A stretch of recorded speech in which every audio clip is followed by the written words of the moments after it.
El cielo tenía ese brillo que solo se ve en una tarde clara de sábado de primavera. El sol justo para que las ventanas del Hotel Gran Astoria brillaran como plata pulida. Recuerdo mirarme en la ventanilla del coche antes de salir.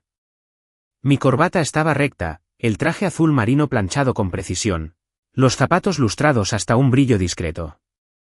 En el bolsillo interior de mi chaqueta, guardado en un estuche de terciopelo, estaba el reloj de la familia Rourke, acero cepillado, esfera con marco dorado y números romanos. Había pertenecido a mi abuelo.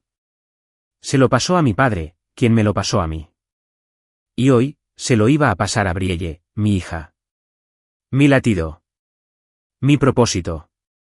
Me acerqué a la puerta de recepción con paso firme, ensayando cómo entregárselo. Un trocito de nuestra historia, diría yo, o quizás solo, para tu próximo capítulo. No estaba segura. Me había llevado días decidirme a traerlo. Quería que el momento fuera el adecuado. Especial. Innegable. Me imaginé su sonrisa al verlo. Un joven acomodador con chaleco negro y auricular estaba de pie junto a la mesa de la lista de invitados. Parecía de unos 22 años, un poco demasiado ansioso. Me preguntó mi nombre y lo ofrecí sin dudarlo. Malcolm Rourke. Miró su tableta, mientras sus dedos recorrían una lista digital con esa aburrida eficiencia que me hizo consciente de repente de la gravedad del momento. Entonces frunció el ceño, volvió a tocar algo y levantó la vista con ese pánico educado de quien está a punto de dar una mala noticia. Lo siento, señor, su nombre no está aquí. Sonreí levemente, asumiendo que era una errata. Debería ser Malcolm Rourke. Padre de la novia. Volvió a mirar. Hay una tal señora Charisse Rourke y un acompañante, pero no hay ningún Malcolm Rourke. ¿Seguro que confirmaste tu asistencia? Me reí entre dientes, intentando parecer tranquila, aunque de repente sentí una opresión en el pecho. Yo pagué la entrada. Créeme, confirmé mi asistencia. Y fue entonces cuando oí el clic de sus tacones. Perlas balanceándose suavemente en su clavícula. Un chal de satén blanco sobre sus hombros como si hubiera salido de una revista de estilo de vida. Charisse. Mi esposa, por ahora. Se acercó con paso tranquilo, observándome como si fuera algo que se le hubiera olvidado tirar del refrigerador. Su lápiz labial era rojo, pero su sonrisa era más fría que cualquier cosa que el acomodador pudiera haberle dado. ¿De verdad creías que estabas invitado?, dijo, ladeando la cabeza. No se permiten desconocidos. Parpadeé, no porque no la oyera, sino porque sus palabras resonaron demasiado rápido, demasiado fuerte en el silencio que nos separaba. El acomodador se movió torpemente, mirando a todas partes menos a mí. Charisse asintió como diciendo que ya está, y se giró hacia el gran salón de baile. Su cola se movía con la brisa como si tuviera su propio ego. No la seguí. No me moví. Disculpe, señor, dijo el acomodador con la voz tensa, como si se disculpara. Voy a tener que pedirle que se haga a un lado. Retrocedí lentamente. No lejos del hotel, sino lejos de la versión de mí misma que creía que aún pertenecía. Miré el reloj en mi mano. El estuche de terciopelo parecía más pequeño ahora, como un error que no debía llevar aquí. Desde dentro, oía las suaves cuerdas del cuarteto afinando. Rises. Copas de champán tintineando. Mi hija estaba allí. La niña que una vez usó mis calcetines como guantes y me llamó papá a pesar de que le faltaban los dientes delanteros. La misma niña a la que le había enseñado a montar en bicicleta y que recogía de todas las pijamadas. La que me pidió que le trenzara el pelo en la secundaria cuando su madre estaba demasiado ocupada para molestarse. Cría a Brielle como si fuera de mi sangre. Mejor que la de mi sangre. Estuve presente en cada logro. Le pagué la ortodoncia, las zapatillas de ballet y los muebles de su dormitorio. Fui quien se quedó despierta con ella para ayudarla a revisar sus ensayos, incluso cuando tenía trabajo a la mañana siguiente. Yo fui quien la abrazó cuando sollozó después de que Anthony, su padre biológico, le enviara una tarjeta de cumpleaños en blanco cuando tenía 16 años. La rompió y lloró sobre mi camisa. Recuerdo haberle dicho, no me voy a ningún lado. Y no lo hice. Hasta esta noche. Porque Charisse no solo estaba siendo mezquina. Este no fue un momento de crueldad. Esto había sido planeado. Orquestado. No me había olvidado de la lista de invitados, me había borrado por completo de la historia. Miré hacia atrás una vez, a través de las altas puertas de cristal, donde las lámparas de araña de cristal centelleaban como fuego atrapado en el hielo. En algún lugar de ese salón, Brielle estaba siendo tostada y girada. En algún lugar, probablemente alguien más estaba ocupando el lugar que había ocupado durante 26 años. Guardé el reloj en el bolsillo de mi chaqueta. No porque quisiera conservarlo, sino porque no pertenecía a nadie que me viera como un extraño. Un valle pasó junto a mí, sin apenas percatarse de mi presencia. Entonces me di cuenta de que me había vuelto invisible.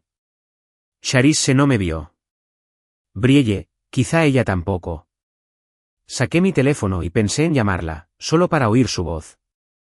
Solo para asegurarme de que lo supiera. Pero me detuve. Si ella me hubiera querido allí, si de verdad me hubiera querido, se habría dado cuenta de que faltaba mi nombre. Caminé lentamente de vuelta a mi coche. No estoy enojado. No estoy roto. Algo más tranquilo que eso. Algo definitivo. El motor cobró vida con un ronroneo, pero no arranqué de inmediato. Me quedé allí sentado, dejando que el silencio llenara las grietas. Ya no era Malcolm Rourke, esposo de Charisse, padre de la novia. Ahora era algo más. Algo entre el recuerdo y el mito. Habían decidido que no pertenecía a ese lugar. Así que ahora les mostraría lo que significaba desaparecer de verdad. Solía pensar que el amor era algo que se construía como una casa, primero los cimientos, ladrillo a ladrillo, sellado con promesas y pintado con recuerdos compartidos. Durante 26 años, Charisse y yo vivimos en lo que yo creía que era un hogar. Tenía risas en las paredes, planos en los cajones y polvo en los rincones tras años de vivir como la gente de verdad. Desordenado, esperanzador, con defectos. Pero en algún momento entre los aniversarios y las discusiones nocturnas, la pintura se agrietó. Y no me di cuenta de lo mucho que me había desvanecido hasta la noche en que me llamó extraña. Charisse no siempre había sido cruel.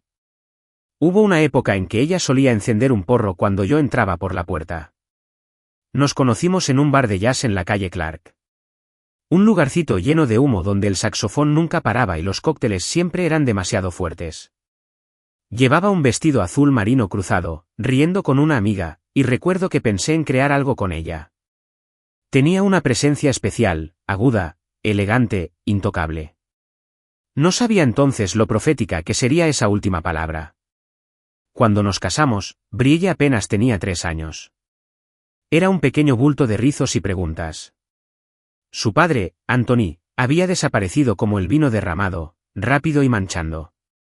Sin explicación. Sin despedida. Simplemente se fue. Nunca intenté ocupar su lugar. Simplemente, aparecí. Y seguí apareciendo. Yo fui quien la cantó para dormir, quien le enseñó a atarse los zapatos, quien se quedó despierta toda la noche ayudándola a construir ese volcán torcido de la Feria de Ciencias en 5º grado. Tallamos calabazas juntas. Bailamos en la cocina al ritmo de viejos discos de soul. Me quedé viendo Frozen más veces de las que me gustaría admitir, solo para oírla reír. Ese era nuestro ritmo. Nuestra silenciosa comprensión. Me llamaba papá sin que nadie se lo pidiera. Nunca necesité más que eso. La gente me decía lo afortunado que era de que Charisse me hubiera dejado entrar en sus vidas. Lo que no entendieron fue que no pedí que me dejaran entrar. Yo construí la maldita escalera que conducía a la puerta. Aparecí cuando Anthony no lo hizo. Me quedé cuando nadie más lo hizo. Amaba a su hija cuando era inconveniente, cuando era agotador, cuando era difícil. Y de alguna manera, en algún lugar, eso se volvió invisible. No siempre fue así. Incluso hace 5 años, todavía nos sentíamos como una familia. Brielle solía enviarme fotos al azar de cosas que le recordaban nuestras bromas privadas. Solía llamarme para pedirme consejo. Papá, ¿debería hacer las prácticas o terminar el semestre? O papá, ¿qué buen vino llevar a cenar con los padres de Marcus? Y Marcus era un buen hombre. Todavía lo es, que yo sepa. Siempre me estrechaba la mano con las suyas. Siempre me trataba con respeto. Creí que me veía. Pensé que todos lo hicieron. Pero Charisse cambió. No sé cuándo empezó exactamente. Quizás fue cuando Brielle entró a la universidad y Charisse sintió que debía retomar el control. Quizás fue resentimiento. Yo ganaba más que ella. Me encargué de las cuentas, pagué la casa, construí mi jubilación. Nunca se lo reproché. Pero quizá ella sí lo hizo conmigo en secreto. O tal vez fue Anthony. Reapareció brevemente cuando Brielle tenía 20 años. Una tarjeta de cumpleaños poco entusiasta y la promesa de reencontrarse. Recuerdo haber encontrado el sobre en la basura. Lo había tirado sin leerlo. O eso decía ella. Pero después de eso, algo cambió. Charisse empezó a decir cosas como, sabes que no es tuya, ¿verdad? No con enojo. De pasada. Como una broma con un cuchillo clavado. Lo ignoraría. No porque no doliera. Pero porque si reaccionaba, sería real. Y no estaba preparada para que fuera real. Así que lo enterré. Luego vino la reescritura. De repente, en las reuniones familiares, Charisse contaba historias en las que yo estaba ausente. Donde el nombre de Anthony se colaba como si hubiera estado presente en el primer recital, el primer corazón roto. Me senté en esas mesas a escuchar cómo editaban la historia en tiempo real. En Brielle, no la corrigió. Eso fue lo que más me molestó. Quizás no se dio cuenta. O quizás el silencio era más fácil. Me dije que solo eran palabras. Me dije a mí mismo que el amor se demuestra en la acción. Pero amor sin reconocimiento. Así es como te conviertes en un fantasma. Cuando Brielle empezó a planear la boda, me entregué por completo. Me ofrecía cubrir los gastos, no porque tuviera que hacerlo, sino porque quería. Un gesto de amor. Me reuní con la florista, visité los lugares e incluso coordiné el servicio de catering. Charisse no se opuso. No directamente. Empezó a tener conversaciones paralelas. Cosas de las que no estaba al tanto. Reuniones de las que me enteré después. Se enviaron las invitaciones, y cuando pedí verlas, me hizo un gesto con la mano y dijo, ya están listas. Y entonces, ocurrió esa noche en el Gran Historia. Sigo repasando ese momento. Sus palabras. La forma en que sus labios se curvaron alrededor del extraño, como si lo hubiera ensayado. Como si lo hubiera guardado para ese momento. El golpe final. No importó que yo pagara el lugar. Que le comprara a Brielle su primer auto. Que me quedé despierto toda la noche a su lado durante su gripe del instituto. No importó que fuera yo a quien le llorara cuando no entró en Columbia. Todo se desvaneció en cuestión de segundos. Conduje a casa después de salir del hotel. Con las manos firmes al volante, pero la mente me quebraba. Pasé por lugares que solíamos compartir. Nuestro café favorito. El parque donde Brielle aprendió a patinar. La librería donde Charisse y yo hojeábamos poesía que nunca comprábamos. Ahora todos parecían piezas de museo. Congelados. Observados. Intocable.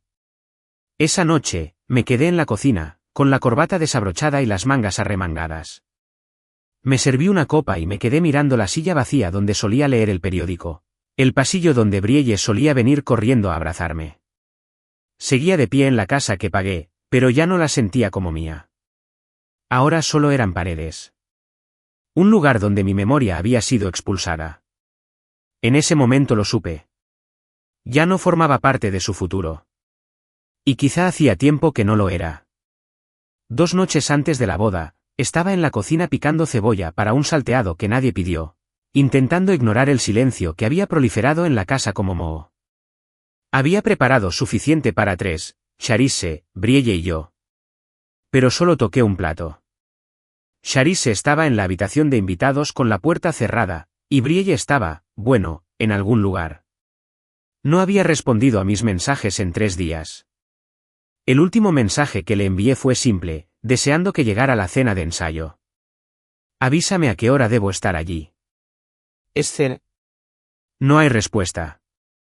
Me quedé mirando el teléfono en el mostrador, esperando que sonara. No sonó. A la mañana siguiente, me estaba cepillando los dientes cuando Charisse apareció en el espejo detrás de mí, ajustándose los pendientes como si yo no estuviera allí. Su voz era suave pero mordaz, como un bisturí en una bolsa de terciopelo. No necesitas venir a la cena de ensayo. Hice una pausa a mitad del cepillado. ¿Qué? Es solo para las chicas, dijo, como si eso lo explicara todo. ¿Y su verdadera familia? Mi mano se detuvo. Me enjuagué la boca. Pensé que el ensayo era para toda la fiesta de bodas. Ella sonrió con suficiencia y se acarició el pelo. Bueno, ya sabes cómo evolucionan las tradiciones. Me reí. Un ladrido breve y sorprendido que se me escapó sin permiso. ¿Familia de verdad? Le pregunté, ¿hablas en serio? No respondió. Simplemente salió, con sus tacones resonando en las baldosas, su perfume flotando en el aire como la última palabra de una discusión a la que no me había apuntado. Esa frase resonó más fuerte que sus pasos. Familia de verdad. Como si yo fuera un sustituto que se había quedado más tiempo del debido. Una extra de fondo en una vida que ayudé a guionar. Intenté que no se me ocurriera. Me dije a mí misma que estaba estresada, que esta boda nos había pasado factura a todos. Pero no estaba ciego. Vi las señales. Solo esperaba que Brielle no siguiera adelante. Pero la esperanza puede ser peligrosa cuando se convierte en negación. Esa noche, me senté en el porche con una cerveza en una mano y el itinerario de la boda en la otra. Lo había impreso hacía semanas, con un código de colores, cada detalle planificado como una campaña. Así era como operaba. Siempre fui el planificador. El organizador. El hombre con el que la gente contaba para que todo funcionara. Lo ojeé de nuevo, intentando comprender las nuevas reglas que se estaban escribiendo a mi alrededor. Mi teléfono por fin vibró. Era Brielle. Nos vemos en la boda, papá. Eso fue todo. No, lo siento, no hay explicación. Solo esas 9 palabras. Y esa palabra, papá, me golpeó como una ola y un puñal a la vez. Me quedé allí sentado, mirando la pantalla mucho después de que se apagara. Quería creer que esa palabra aún significaba algo. Que ella lo decía en serio. Pero cuanto más lo repasaba, más parecía una formalidad. Una conveniencia. Un punto de referencia en una historia que ya estaba reescribiendo. Podía sentirlo, página a página. Pensé en la noche en que Marcus le propuso matrimonio. Ella me había llamado primero. Yo. No Charisse. No su mejor amiga. Yo. Recuerdo su voz vibrando por el teléfono, alegre y alegre. Papá. ¿Lo hizo? En la noria, como dije que siempre quise. Se me saltaron las lágrimas. No porque la estuviera perdiendo, sino porque ella todavía me veía. Porque me había dejado entrar. Hablamos 1 hora esa noche. Incluso bromeó sobre lo nervioso que estaba Marcus para pedirme permiso primero. Te lo compensará. Te lo prometo, había dicho. Y lo había intentado, a su manera. Marcus era educado. Quizás demasiado educado. El tipo de hombre que envía tarjetas de agradecimiento escritas a mano, pero nunca te mira a los ojos cuando las cosas se ponen difíciles. Siempre me agradeció la ayuda. La financiación. El apoyo. ¿Pero su familia? Sus padres nunca me habían conmovido. Eran gente de la alta sociedad, de la vieja escuela, que organizaban fiestas en el jardín y juicios de guerra como en Colonia. Cada interacción con ellos parecía una entrevista de trabajo que no conseguí. En la cena de compromiso, la madre de Marcus se acercó a Charisse y le dijo, «Me alegra mucho que Brielle vaya a tener a su padre acompañándola al altar. Es simbólico, ¿sabes?» Charisse no la corrigió. Me lo tragué como me había tragado tantas cosas aquella noche. Aún así, sonreí. Hice la tostada. Yo pagué la cuenta. Porque creía que el amor no se trataba de que te dieran las gracias. Se trataba de estar presente. Y Dios sabe que aparecí. Incluso cuando hacía frío en la habitación. Incluso cuando sentía que mi nombre desaparecía lentamente de la historia como la tinta descolorida de un recibo olvidado. 2 noches antes de la boda, me encontré releyendo viejos mensajes de Brielle. Unos que decían, gracias por todo. Otros que tenían corazones y signos de exclamación. Había uno de su primer año de universidad. Extraño tus panqueques. Te quiero, papá. Me quedé con esa. Todavía la tengo. Esa noche, en lugar de la cena de ensayo, fui al lago. Aquel donde la llevaba a pescar de pequeña. Nunca le importaron los peces. Le encantaba el sonido del agua. Solía tirarles migas de pan a los patos y preguntarles por qué nunca se saciaban. Me senté en ese mismo banco, solo, mientras el sol se ponía tras las colinas. Y me pregunté cómo habíamos llegado hasta aquí. Cómo un hombre podía darlo todo, tiempo, dinero, cariño, años, y aún así terminar sin ser invitado a un momento que ayudó a crear. No lloré. No me pasa eso fácilmente. Pero sentí que algo hueco se me clavaba en el pecho. Un dolor silencioso. De esos que no se anuncian con sollozos, sino que se instalan en los huesos y cambian tu forma de ser. Cuando llegué a casa, Charisse ya estaba en la cama. Su teléfono estaba lleno de mensajes grupales y notificaciones. Me quedé un momento en la puerta, observándola desplazarse, riéndome de algo que alguien había enviado. Ni una sola vez levantó la vista. Quería preguntarle por qué. Quería preguntarle cuándo dejé de formar parte de su definición de familia. Pero sabía que no respondería. Nada serio. Así que me di la vuelta, caminé por el pasillo hacia mi oficina y cerré la puerta. Y por primera vez en años, lo cerré con llave. El sobre estaba en la encimera de la cocina, un cuadrado de suave color marfil que prácticamente brillaba bajo la luz de la mañana.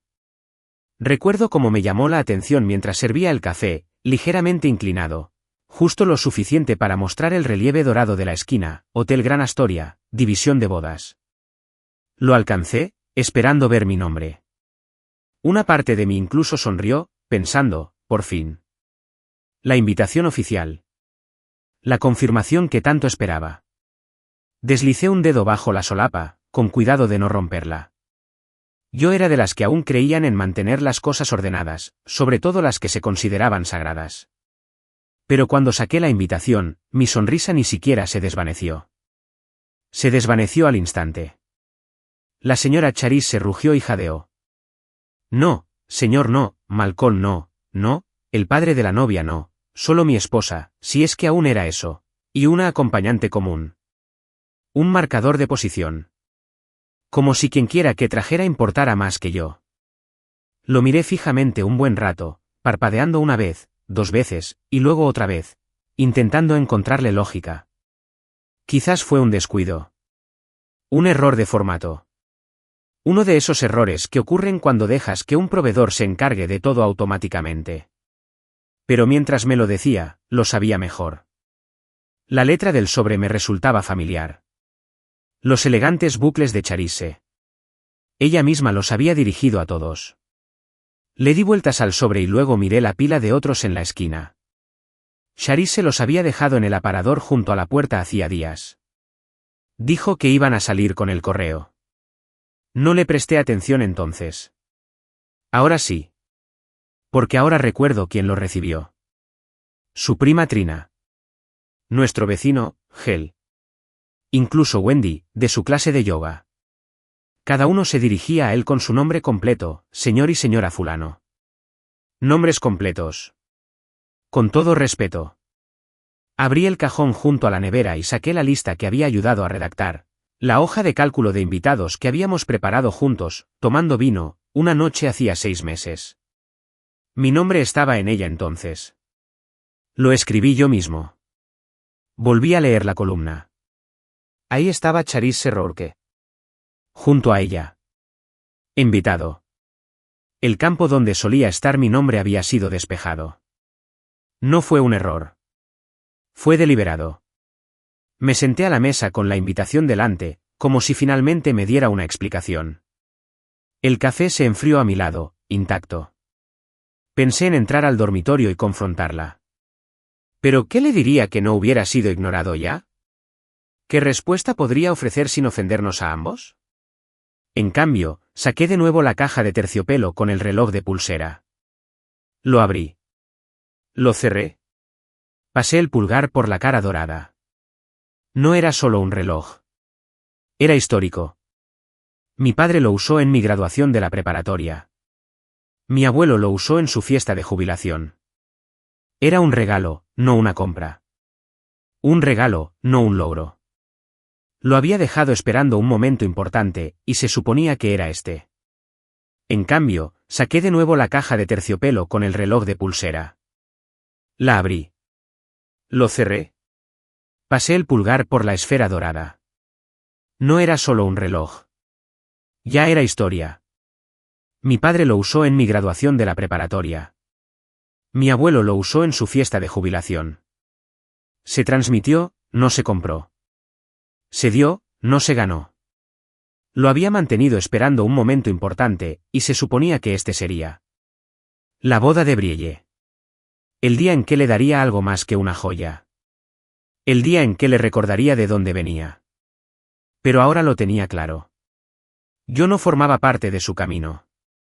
Aún podía oír su voz en mi memoria, de hacía un año. «Me acompañarás al altar, ¿verdad, papá?» Lo había dicho mientras removía azúcar en su café, con naturalidad, como si me preguntara si podía recoger la ropa de la tintorería. Pero ese momento lo significó todo para mí. Asentí, incapaz de hablar por la emoción que me subía por la garganta. Ahora me preguntaba si siquiera recordaba haberlo dicho. Esa misma tarde, Cherise recorrió la casa como si nada hubiera cambiado.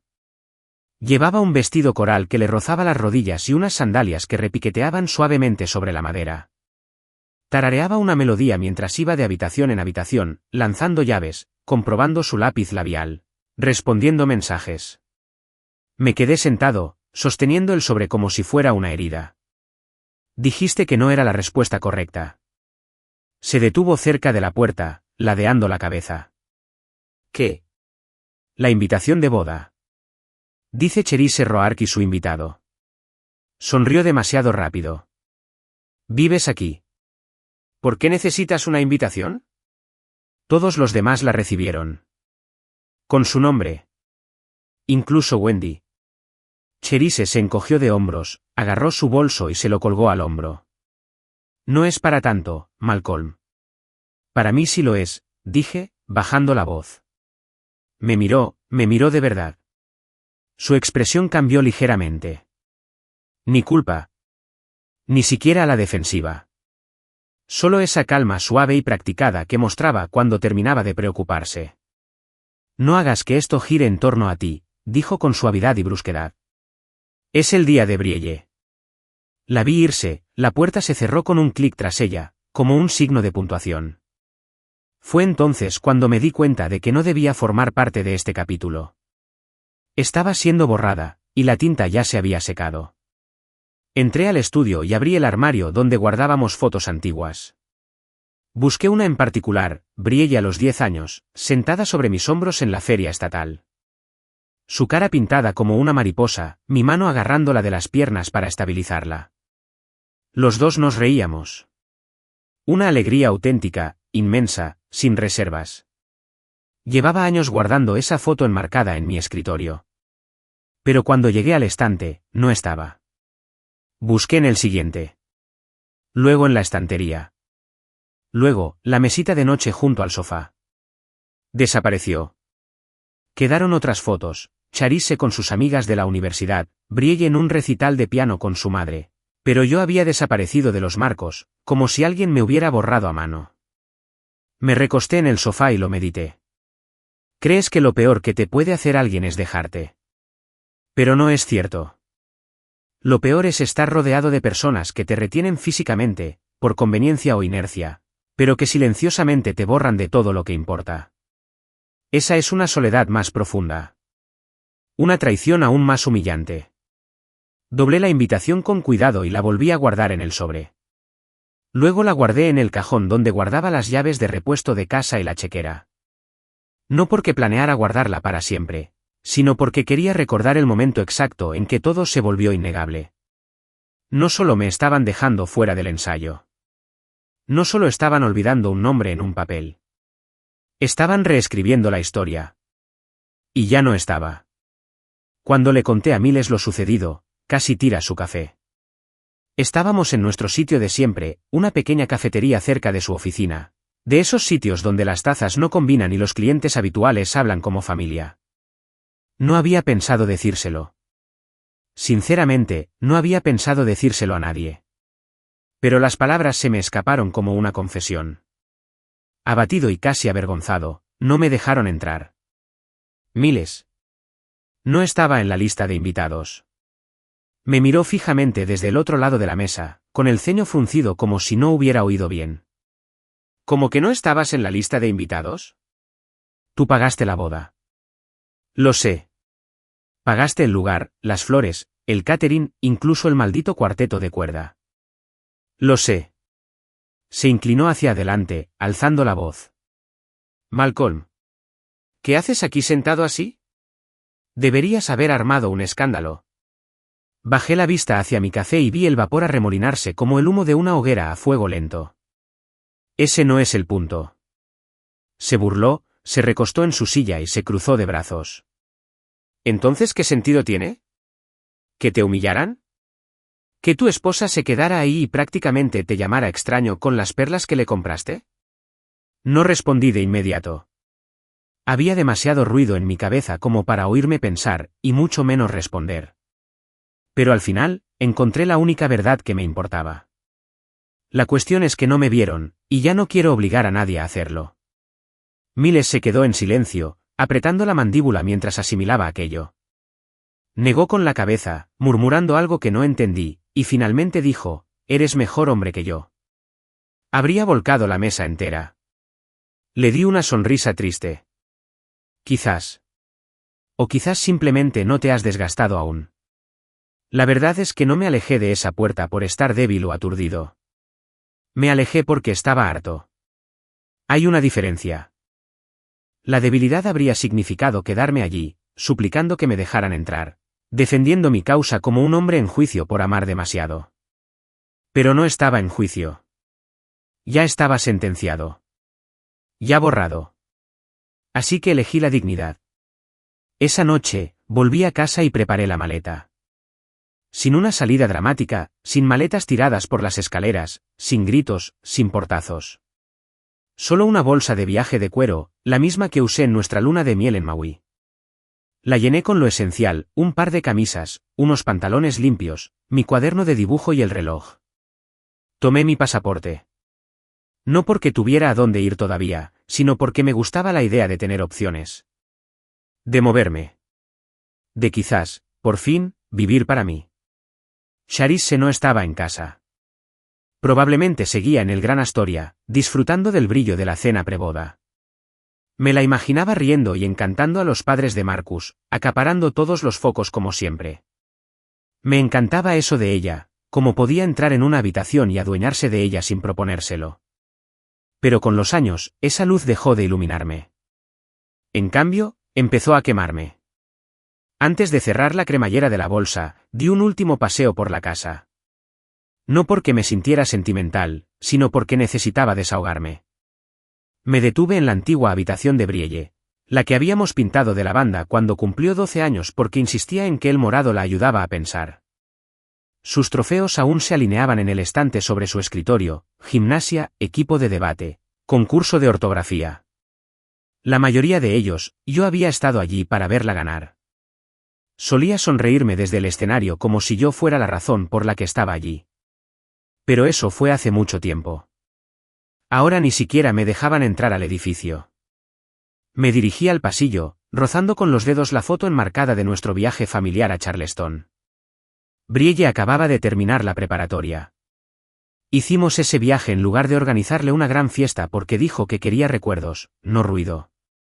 Recordé haberla tomado de la mano mientras caminábamos por el puerto, como apoyaba la cabeza en mi hombro cuando se cansaba. Ese momento solía significar algo. Ahora parecía la historia de otra persona. Al llegar a la puerta principal, dejé la llave de la casa en la mesa de la entrada. No porque ya no estuviera aquí, aunque una parte de mí sospechaba que sí, sino porque no quería llevar las llaves de un lugar que ya no me parecía hogar. Un desconocido no necesita llaves. Un extraño tocó la puerta y esperó a que lo dejaran entrar. Pero ya no toqué más. Me subí a mi auto y conduje. Sin destino. Solo kilómetros y farolas. La ciudad se extendía en todas direcciones, indiferente al dolor en mi pecho. Finalmente, llegué a un pequeño motel de carretera, de esos con letreros parpadeantes y alfombra que olía a cigarrillos viejos. No era gran cosa, pero estaba tranquilo. Y esa noche, la tranquilidad se sentía como un lujo. Me senté en el borde de la cama y saqué el sobre que había preparado semanas antes. El de Charisse, por si te pasabas de la raya. Su propósito era, más que nada, simbólico. Una red de seguridad. Una advertencia que jamás tendría que leer si, de hecho, no se hubiera pasado de la raya. Dentro había una sola hoja de papel. Sin amenazas. Sin veneno. Solo una simple carta. Tú ya elegiste. Ahora yo haré la mía. Te amé. La amaba. Pero no viviré sin invitación en una vida que ayudé a construir. Guardé el sobre en la caja fuerte del motel junto con una memoria USB con toda mi documentación legal, cosas que esperaba no necesitar. Cambios en las cuentas bancarias. Modificaciones de fideicomisos. Bombas de tiempo transaccionales esperando su último detonante. La gente cree que el silencio es rendición. Pero a veces, el silencio es un bisturí. A veces, el sonido más potente en una habitación es el que nunca hay que pronunciar. Miles me volvió a escribir a la mañana siguiente. Solo una línea. ¿Sigues pensando que no es por dinero? Y le respondí que nunca fue por dinero. Pero lo sentirán de todos modos. 3 semanas antes de la boda, algo en mí empezó a cambiar. No fue como un rayo. No fue dramático. Fue más silencioso. Un codazo en las costillas. Un escalofrío en el estómago. Un susurro sutil pero inquebrantable. No confíes en esto. Había visto las señales. Mi nombre desapareciendo de las cosas, las miradas desdeñosas de Charisse, la repentina distancia de Brielle. Y entonces hice lo que cualquier hombre que se siente como un invitado en su propia familia hace cuando el suelo empieza a temblar bajo sus pies. Me preparé para el terremoto. Empezó con las tarjetas de crédito. La mayoría de los gastos de la boda se cargaron a una tarjeta Platinum a mi nombre. Me había encargado del depósito del lugar, del catering, del paquete de luna de miel prepagado en la Toscana, de la consulta de diseño floral, porque eso es lo que hace un padre, ¿no? Al menos, eso pensaba cuando creía que todavía era el padre. Cuando Brielle aún me llamaba para preguntarme qué tono de dorado quedaba mejor en la mantelería. Una tarde, sentado en mi escritorio, con el sol filtrándose a través de las persianas y las suaves franjas de luz, empecé a hacer las llamadas. No cancelar, no. Habría sido demasiado obvio. Demasiado fácil de deshacer. Primero hablé con el encargado del local, un hombre refinado llamado Jerome, que una vez me elogió por mi atención al detalle. Le dije que quería actualizar los parámetros de pago. Retener los cargos finales. No es una cancelación. Solo un retraso. Repaso contable estándar, dije. Jerome no hizo preguntas. Rara vez lo hace cuando hablas con calma y llevas traje, incluso en tu día libre. Después, el catering. Después, la suite nupcial. Una villa con vistas al mar y piscina infinita privada a las afueras de Florencia. La reserva seguía vigente, pero presenté una cláusula condicional a través de mi servicio de conserjería. Requería mi aprobación final 72 horas antes del check-in. Si no se confirmaba, la reserva se anularía. Silencioso. Sin dolor. Sin fuegos artificiales. ¿Se fue? Entonces llamé a mi abogado, William Ansley. Un viejo amigo. Ojos más maduros. Habíamos ido juntos a la universidad, y él había visto mi vida desarrollarse en silencio a lo largo de las décadas. No preguntó cómo estaban las cosas. Solo escuchó. Eso era lo que lo hacía peligroso. Nunca necesitó antecedentes para ver la verdad. Quiero revisar el fideicomiso, dije. ¿Por Brielle? Preguntó. Sí. ¿Por fin vas a cumplir con la cláusula de alejamiento? Dudé. Luego respondí. Lo quiero por escrito. Activo. No teórico. Will suspirará. No lo juzgo. Solo estoy cansado. Malcolm, una vez que cruzas esta línea, ya estoy del otro lado. No discutió. Ajustamos la cláusula. Originalmente, estaba oculto en la letra pequeña, una medida de seguridad construida durante una mala racha con Cherise, cuando intentaba proteger el futuro financiero de Brielle, pasara lo que pasara entre nosotros. La cláusula era simple: si Brielle alguna vez rompía formalmente su relación conmigo, ya fuera mediante una declaración jurada o un rechazo demostrable, el calendario de desembolsos se congelaría indefinidamente. No lo perdería todo. No fui cruel. Pero la liberación total de su fideicomiso, el segundo nivel destinado al capital de inversión o al eventual pago inicial de una vivienda, se cerraría como una bóveda sellada.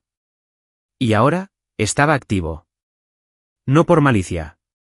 Por claridad. Pensaban que no prestaba atención. Que firmaba cheques solo para sentirme necesario. Olvidaron que era constructor de profesión y temperamento. Y todo constructor sabe que cuando la estructura está en peligro, no hay que esperar a que se derrumbe. Hay que fortificarla. Hay que rescatar lo que importa.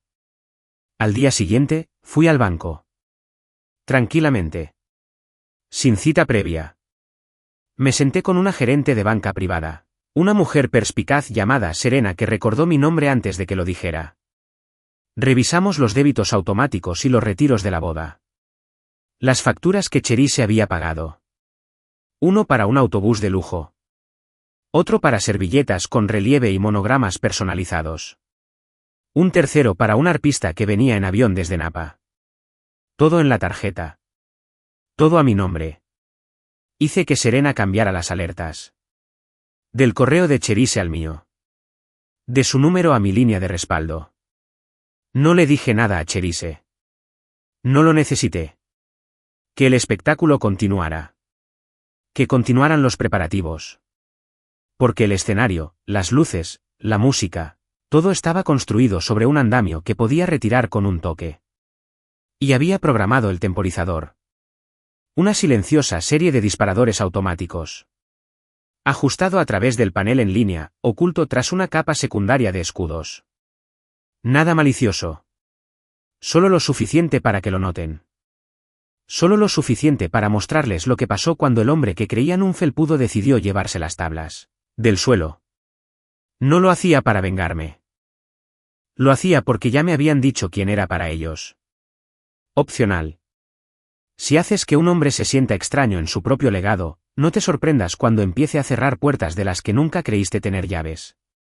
Volví a pensar en el reloj, el que estaba destinado a Brielle. Hacía días que no lo tocaba.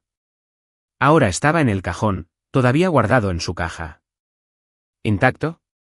No reclamado. Tenía pensado dárselo después de la ceremonia, cuando todos los demás bebieran champán y bailaran bajo las lámparas de araña. Me imaginé deslizándoselo en la palma de la mano y susurrándole: esto ha esperado 3 generaciones para pertenecerte. Pero ¿cómo transmitir un legado a alguien que ya no te ve como parte de su linaje? Una noche, me sorprendí frente al espejo con el reloj en la mano. Me miré fijamente, y no vi a un hombre roto. Vi a un hombre que por fin había dejado de excusar a quienes no le hacían espacio. Guardé el reloj en el cajón. No porque no la quisiera. Sino porque amar no significa entregarlo todo cuando han decidido que no significas nada. Que se casen. Que se tomen el vino, publiquen sus fotos y finjan que yo nunca estuve allí. Tenían sus planes. Pero ahora yo también. No sé qué me hizo mirar la hora. Quizás fue instinto. O quizás fue ese latido sordo en el pecho. De esas que sientes cuando algo que construiste empieza a temblar. Eran las 3:47, exactamente 12 minutos después de la hora prevista de inicio de la ceremonia. Imaginé el salón de baile, los arreglos florales, el cuarteto bajo la lámpara de araña de cristal. Me imaginé a Marcus de pie ante el altar con las manos juntas, nervioso y orgulloso, y a Charisse cerca de la primera fila, disfrutando de la atención como la luz del sol. Yo no estaba allí. No porque no quisiera estarlo. Pero porque decidieron que no debía estar. Así que me mantuve alejado.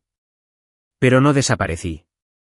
Había pasado la mañana caminando por el paseo marítimo cerca de mi nuevo apartamento, tomando café en un vaso de papel y observando los veleros navegar por el lago como si supieran a dónde iban. Al mediodía, estaba de vuelta en mi escritorio con el portátil abierto, viendo cómo se desarrollaba la secuencia exactamente como la había programado. Nada dramático. No fue destructivo. Solo correctivo. A las 2:58, la empresa de catering envió su primera alerta. Se requería el pago total antes de poder comenzar el servicio. La transacción registrada, mi tarjeta, estaba suspendida. A las 3:02, el servicio de transporte de lujo informó de un retraso. Su factura seguía sin pagar. Charisse, probablemente sentada en su asiento durante la ceremonia, no se habría dado cuenta de la caída de las fichas de dominó. Todavía no. No fue hasta que el cuarteto, a las 3:09, envió un breve mensaje de disculpas al coordinador del evento. Su saldo final no se había liquidado. No tocarían ni una sola nota hasta que lo hiciera. Eso es lo que pasa con el control. La gente asume que es ruidoso. Pero el verdadero control es silencioso. Está en los detalles. En saber qué hilos tirar y cuándo. A las 3:17, el subdirector del local, un pobre tipo llamado Brian, que no tenía ni idea de lo que se avecinaba, se acercó a Charisse Midile. Había llamado al local la noche anterior para confirmar la cláusula de cancelación. Sin mi clave, no se procesaría el saldo restante. Jerome, el gerente, dudó. «Señor Rourke, ¿está seguro?», preguntó. «Totalmente seguro», respondí. Ahora, Brian estaba junto a Charisse, susurrándole al oído, con su portapapeles temblando ligeramente. No estaba allí para verlo, pero podía imaginarlo vívidamente. Había repasado la escena mentalmente una docena de veces. La forma en que arqueaba las cejas, la forma en que apretaba los labios en esa línea tensa que siempre se formaba antes de explotar. Miraba a la coordinadora, luego al cuarteto, ahora de pie, incómodo y en silencio. Los invitados, vestidos con sus mejores galas, empezaban a murmurar. ¿Embrielle? La imaginé en la suite nupcial, sola frente al espejo, con el ramo temblando en sus manos. Con el velo perfectamente fijado, el maquillaje impecable, lista para caminar hacia un hombre que la amaba. Pero la música no había empezado. El silencio no había llegado. Solo confusión. Estática. Retraso. La ceremonia se estancó. La había cronometrado al segundo. No arruinar la boda. Jamás. No quería arruinarle el día. Solo quería dejar una huella. Un recordatorio silencioso de que no era desechable. De que no puedes pasarte la vida borrando a un hombre y esperar que siga financiando la eliminación. El teléfono de mi escritorio vibró una vez. 2 veces. Sin números. Luego el nombre de Charisse. Y luego otra vez. Lo silencié. Dejé que sonara. Sonó de nuevo, esta vez un mensaje de voz. No lo escuché. En cambio, abrí el cajón que tenía a mi lado y saqué la vieja foto de Brielle y yo de cuando ella tenía 9 años. La que le había dado a Charisse en él sobre la noche que me fui. Había hecho una copia, solo para mí. Llevaba su vestido rosa de princesa, le faltaba un diente delantero y me rodeaba el cuello con los brazos como si yo fuera lo único que la mantenía anclada al mundo. En la foto, parecía una chica que me lo confiaba todo. Quizás así era. Una vez. Pero la confianza, como el cristal, no siempre se rompe. A veces se fractura, silenciosamente, hasta que un día ya no aguanta nada. A las 3:39, la suite nupcial en la Toscana se liberó oficialmente. El conserje envió una confirmación. La reserva se canceló por falta de pago. La asistente nupcial, pobre mujer, probablemente daría la noticia después de la ceremonia, si es que ésta se celebraba. Sin brindis con champán. Sin suite con fresas frías y pétalos de rosa en la cama. Solo un eco hueco de lo planeado, construido bajo la suposición de que siempre estaría ahí para financiar su delirio. De vuelta en el Gran Astoria, Imaginé a los padres de Marcus intercambiando breves susurros, mirando sus relojes. Su madre, sin duda, observando a Charisse con desaprobación apenas disimulada. ¿Esto fue? Porque el silencio, bien manejado, es un trueno. No fue hasta poco después de las 4 de la tarde que llegó el empujón final. Lo había programado con un disparador remoto, un mensaje de texto enviado desde mi línea de respaldo a un servidor de procesamiento automático. Se activó el protocolo del fideicomiso. No se bloqueó por completo, solo se envió una notificación al administrador de la cuenta y a mi abogado. Se detectaron condiciones de distanciamiento. Se inició la orden de congelación. Fue clínica y eficiente. Inconfundible. Eso era lo que Charisse no había previsto. Pensó que excluirme socialmente no afectaría a los sistemas financieros. Pero construí esto. Silenciosamente. Hace años. Construí salvaguardas. No por sospecha, sino por amor. Quería que Brielle estuviera protegida del caos que a veces surge entre adultos. Nunca imaginé que lo necesitaría para protegerme. El silencio en mi apartamento era muy diferente del ruido que imaginaba estallar en el salón de baile del Gran Astoria. Estaba limpio. Tranquila. Me recosté en la silla y dejé que la luz del sol iluminara el suelo de madera. Por primera vez en meses, sentí el pecho ligero. En algún punto de ese caos, Brielle acabaría haciendo la pregunta que nadie quería responder. ¿Dónde está papá? No Malcolm. No el señor Rourke. Papá.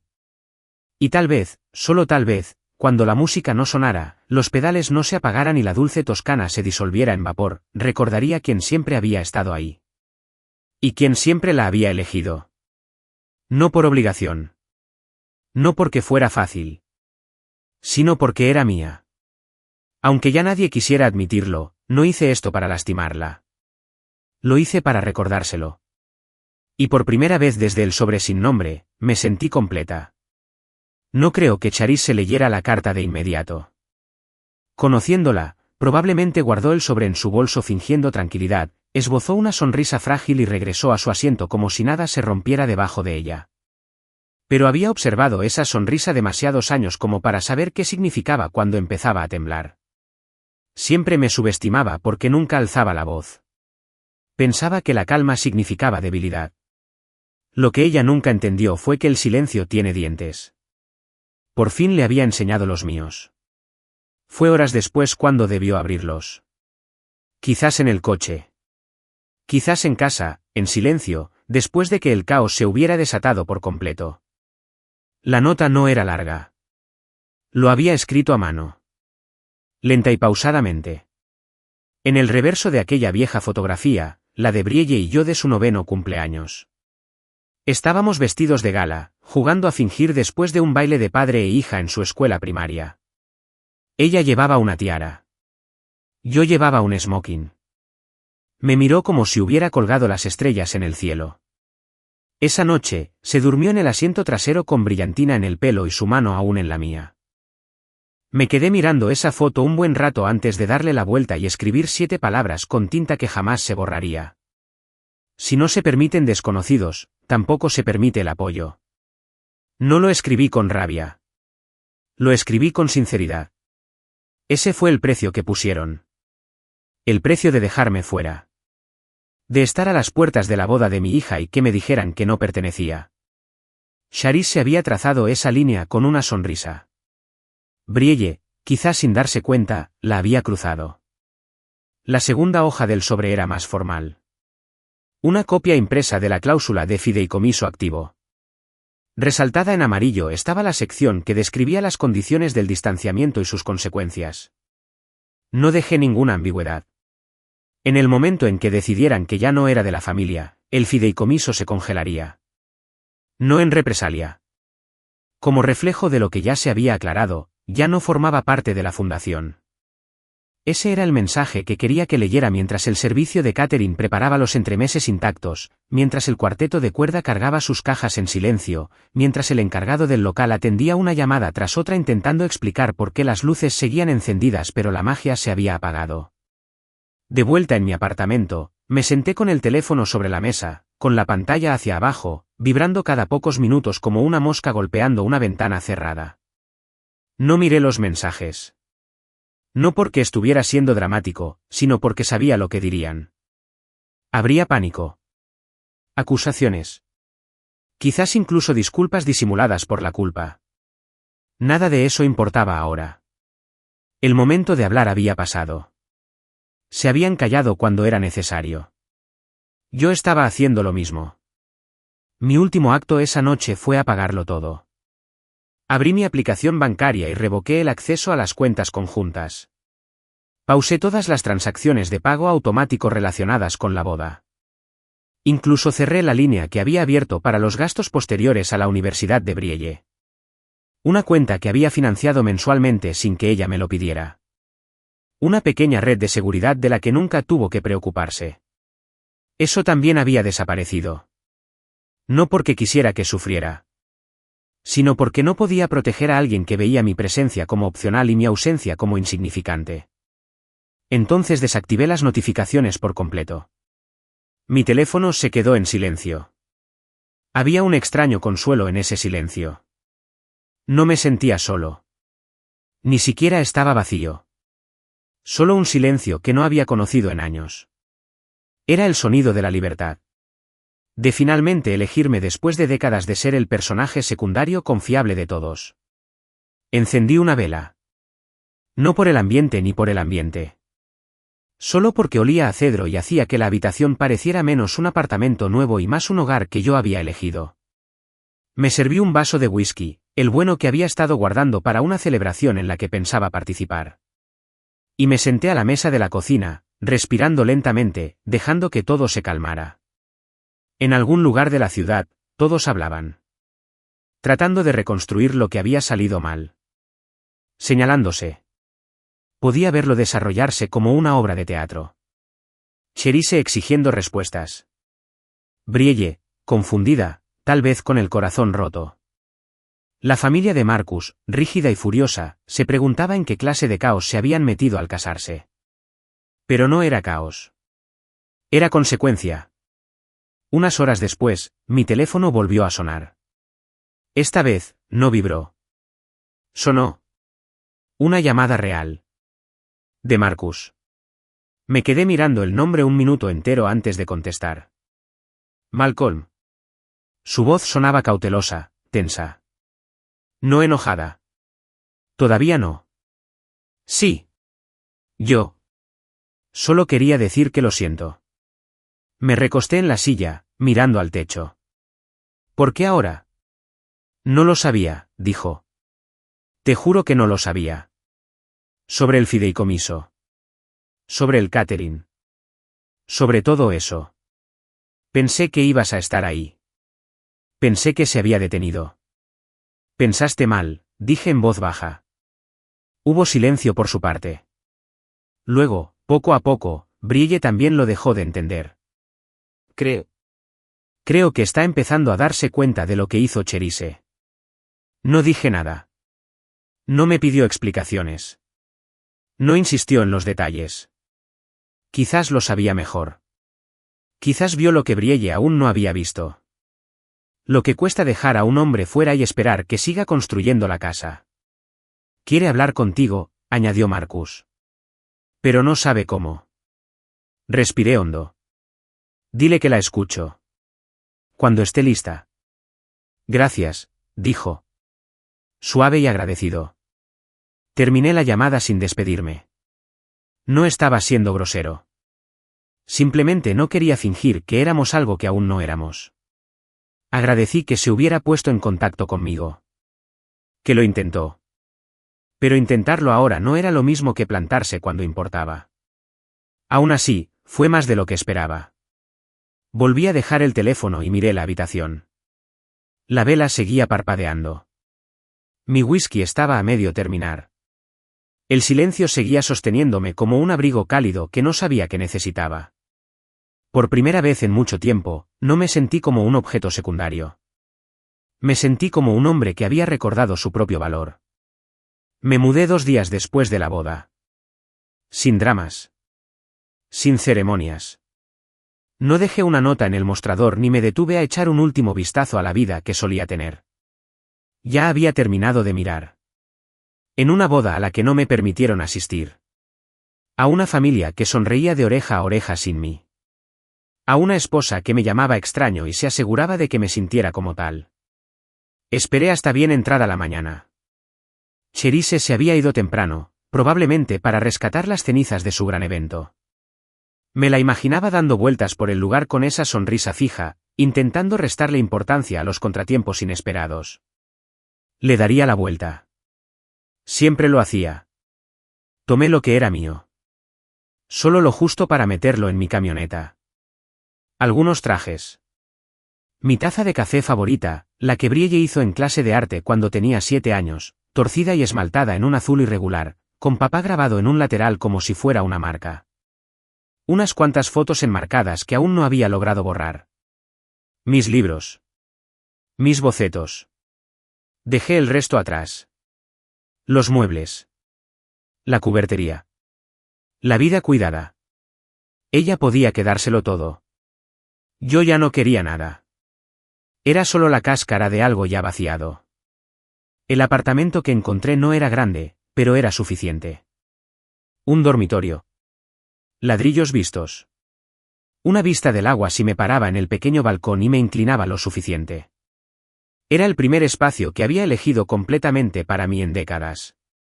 Sin concesiones. Nada de colores neutros para que los demás se sintieran cómodos. Compré un sofá pequeño azul marino intenso, un escritorio de nogal oscuro y una lámpara de lectura con una cadena que hacía clic con un sonido suave y placentero. Desempaqué despacio, con cuidado.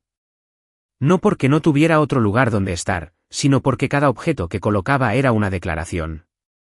Un recuerdo que guardaba. Una parte de mí que recuperaba. Durante años, viví en una casa donde me escabullía entre conversaciones, me tragaba la decepción y me hacía más pequeño en aras de la paz. Aquí. Podía respirar profundamente. Reabrí mi viejo cuaderno de bocetos la primera noche, el que no había tocado desde antes del compromiso de Brielle. No dibujé la boda.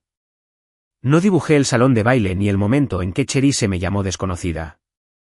Dibujé el lago. La curva de la orilla. Un padre y una hija, recortados al anochecer, con cañas de pescar en la mano. Sin rostros. Solo postura y cercanía. No había hablado con Brielle desde el caos. Marcus había vuelto a llamar, pero dejé que saltara el buzón de voz. Ya no estaba enfadado. Ni siquiera estaba esperando. Estaba simplemente, quieto. En la quietud, aprendí que había una especie de sanación. Por las mañanas, caminaba. Nunca me había dado cuenta de lo bien que olía el mundo a las 7 de la mañana, café, rocío, el sol de la mañana calentando las aceras. Empecé a saludar a la gente con la que me cruzaba. Un anciano paseaba a su corgi con pajarita. Una barista llamada Lena que preparaba un capuchino perfecto y me llamaba señor, como si fuera de la realeza. Era invisible, en el mejor sentido de la palabra. Sin expectativas. Sin límites que me ablandaran. Los sábados, encontraba una clase de dibujo de fin de semana en el sótano de un centro de arte comunitario. En su mayoría, jubilados y estudiantes de secundaria que buscaban ampliar sus portafolios. No hablé mucho. Solo dibujé. Lápiz sobre papel. Línea tras línea. Un nuevo tipo de ritmo. Uno que nadie más podría perturbar. Miles lo visitó una vez, trayendo una botella de whisky y una mirada de cauteloso respeto. Recorrió el apartamento lentamente, fijándose en los escasos muebles y el boceto enmarcado en la pared. ¿Estás bien?, preguntó. Mejor, dije. Él asintió, y eso fue suficiente. Se quedó una hora. Hablamos de viejas anécdotas de la universidad, nos reímos de tonterías. Me sentí como si volviera a ser humano. Como quitarme un disfraz viejo y redescubrir el peso de mi propia piel. No vigilé las redes sociales de Brielle. No le pregunté a nadie cómo se había resuelto el desastre de la luna de miel ni si las fotos habían salido bien a pesar de la ausencia del cuarteto. Si publicaron fotos, no las vi. No me interesaba ver sonrisas de las que no formaba parte. El silencio de su parte fue largo y constante. Y no la interrumpí. Ella tenía mi número. Ella tenía mi memoria. El resto dependía de ella. Una tarde, paseando por el puerto deportivo, vi a una niña enseñándole a su padre a rebotar piedras. Se frustraba constantemente cuando las suyas caían en lugar de bailar. No pasa nada, dijo el padre, agachándose junto a ella. Los que se caen siguen importando. Eso se me quedó grabado. Porque me había desplomado. Me había salido de su narrativa con un chapoteo demasiado fuerte, demasiado inconveniente. Pero seguía importando. Ahora lo sabía. No esperaba que su historia cambiara. Estaba escribiendo la mía. La sanación llegó en oleadas extrañas. Nada dramática ni cinematográfica. Solo instantes. Elegir mis propias compras. Escuchar jazz sin que nadie me pidiera cambiarlo. Dibujar durante horas sin que me interrumpiera una crisis ajena. Ya no tenía que curar nada. No me necesitaban. Pero por primera vez, aquello no era una herida. Fue un alivio. Había dedicado mis mejores años a quienes decidieron que solo valía lo que podía aportar. Y ahora, me estaba cuidando a mí mismo. Dicen que la sanación se parece al perdón. Pero para mí, parecía quietud. Como el suave chasquido de un lápiz sobre el papel. Como una llave girando en una puerta por la que solo yo entraba. Y en ese espacio, sola pero no sola, comencé a recordar quién era antes de empezar a suplicar que me vieran. No esperaba volver a saber de Brielle. No realmente. Habían pasado semanas. Quizás un mes.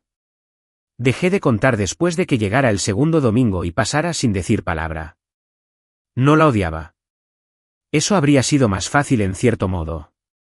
El odio te da un lugar donde depositar el dolor. Pero lo que yo sentía era más profundo. Más vacío. Fue como estar en un pasillo lleno de puertas cerradas y darme cuenta de que ninguna se abriría para ti nunca más. Me dije a mí mismo que ella había elegido su camino. Que tal vez yo era solo un trampolín que ya no le quedaba. Algunos días, incluso llegué a creerlo. Entonces llegó el mensaje. Fue breve. Sencillo. Sin disculpas. Sin párrafos. Solo una pregunta. ¿Podemos hablar? Me quedé mirándolo casi 5 minutos. No porque no supiera la respuesta. Pero porque la pregunta en sí misma requirió más coraje del que esperaba de ella. Y tal vez eso significaba algo. Tal vez significaba que había empezado a ver los escombros en los rincones de su nueva vida. Quizás por fin notó la silla en la que solía sentarme. La voz que ya no respondía cuando llamaba. El silencio donde antes había respuestas. Esperé una hora entera antes de responder. El mismo café junto al lago. Sábado. 10 de la mañana. No le pregunté si estaría sola. No le pregunté de qué quería hablar. No prometí que vendría con los brazos abiertos. Pero sí acepté conocerla. Porque a pesar de todo, seguía siendo mi hija. Ni de sangre. Ni siquiera legalmente. Depende del documento que hayas consultado. Pero de la manera que más importaba. La había criado. La había amado. Y tal vez, solo tal vez, aún llevaba dentro una pizca de ese amor. Llegó la mañana del sábado. Fresca y apacible. Llegué 10 minutos antes. Porque eso es lo que se hace cuando algo importa. Llevaba un suéter gris suave debajo del abrigo. No del tipo que solía usar para ir a la iglesia o a cenas formales. Pero del que usas cuando quieres sentirte tú mismo. Pedí café y esperé en una mesa cerca de la ventana. La que tenía la mejor vista del agua. Siempre me sentaba allí cuando era pequeña. Veníamos después de sus clases de natación, con el pelo aún húmedo, las mejillas sonrosadas por el cloro y la risa. Entró a las 10:04. Sola. Sin maquillaje. Sin abrigo llamativo. Llevaba el pelo recogido de una forma que me recordó a la chica a la que le preparaba la comida. Me vio enseguida y se acercó sin dudarlo, aunque tenía los hombros tensos por los nervios. No me quedé de pie. Solo levanté la vista y asentí una vez. Hola, papá, dijo en voz baja, sentándose frente a mí. Era esa palabra, papá. Eso casi me destrozó. Porque a pesar de todo el dolor, todo el silencio, todas las decisiones que me habían lastimado más de lo que ella podía imaginar, esa palabra aún me llegaba. Aún se sentía como algo verdadero. No estaba segura de que vinieras, añadió, bajando la mirada. No estaba segura de que me lo pidieras, respondí.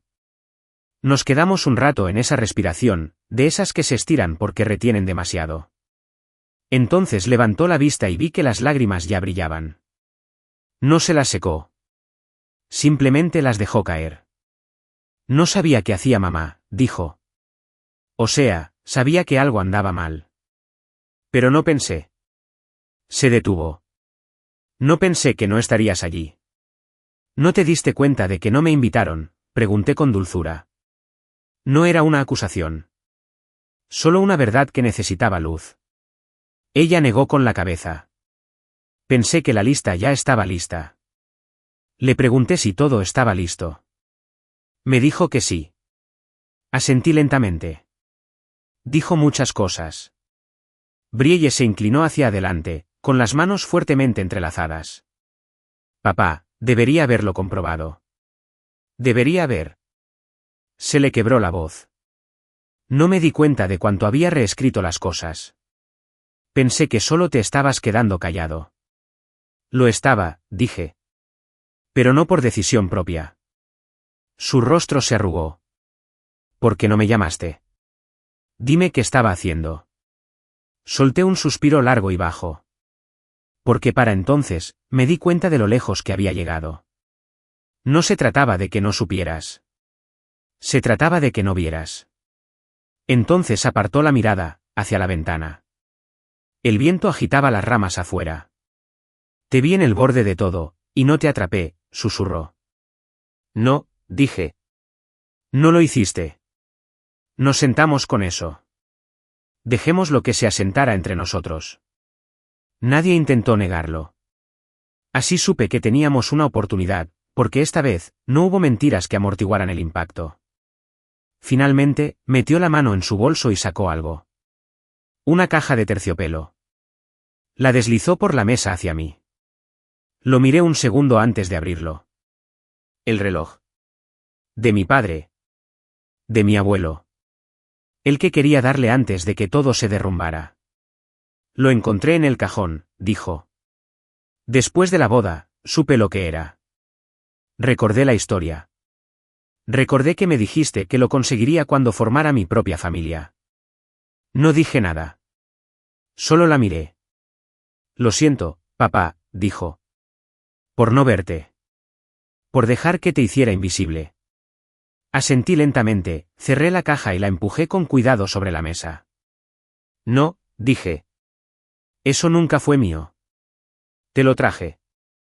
Todavía quiero que lo tengas. No porque haya olvidado lo que pasó.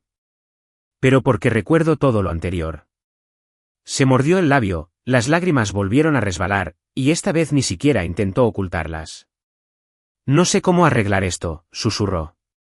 No tienes que arreglarlo, dije. Solo tienes que decirlo en serio. Ella asintió. Sí. Y le creí. No me fui a casa con ella. No acepté cenas dominicales ni promesas de un nuevo comienzo. Algunas heridas tardan. Pero cuando salí del café ese día, ya no me sentía como un fantasma. Me sentí como alguien real. Alguien visto. Me abrazó afuera, con los brazos apretados, la cara pegada a mi hombro. Igual que antes. Y al alejarme, me di cuenta de algo que no había sentido en meses. Ya no cargaba sola con ese peso.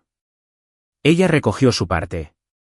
Y tal vez, solo tal vez, eso fue suficiente.